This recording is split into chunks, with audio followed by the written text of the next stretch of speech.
It is the middle of June, and the afternoon sun has pushed the temperature inside your house past 90 degrees.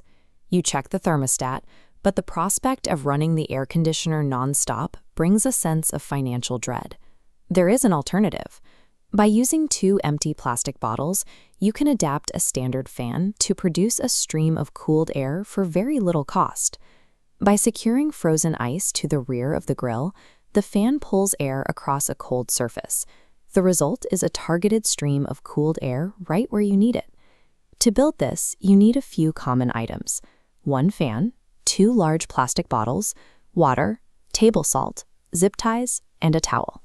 We are often told that staying cool requires expensive, high-energy machinery, but dropping the temperature in your immediate space relies entirely on basic physics. Start with 2 large plastic bottles. 2-liter bottles are ideal because their higher volume allows the cooling effect to last longer. Fill each bottle with water, but stop at 90% capacity. Water expands as it freezes, and a bottle filled to the brim will split under the pressure. Next, add 1/4 cup of regular table salt into each bottle. This diagram illustrates why salt is necessary.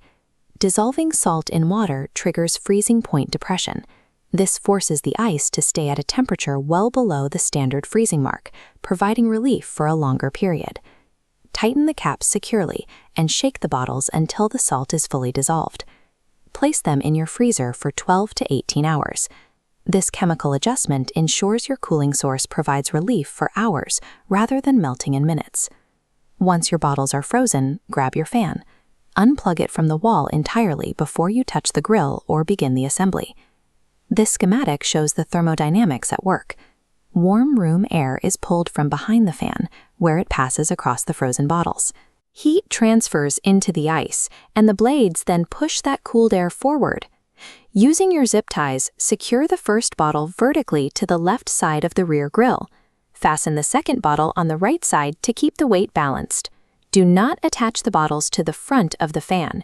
Placing objects directly in front of the outlet chokes the motor and blocks the airflow. Check your clearance to ensure the plastic does not touch the internal blades and that the fan can still oscillate safely.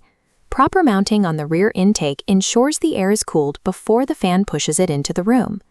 As the warm air meets your freezing bottles, condensation will form on the outside of the plastic.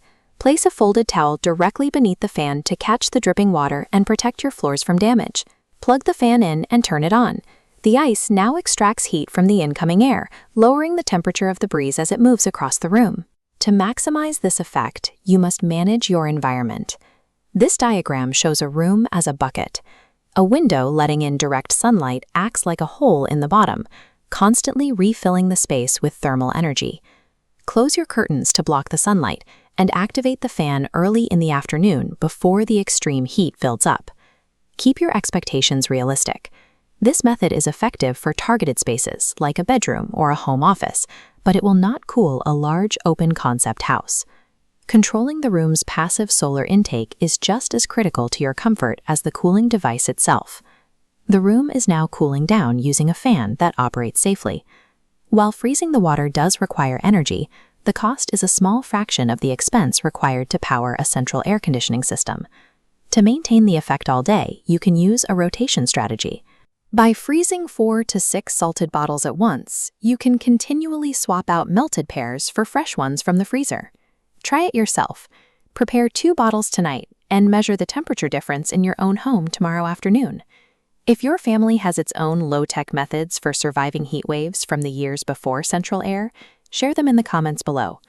As utility costs rise, the most reliable and affordable solutions continue to rely on basic physics rather than expensive modern gadgets.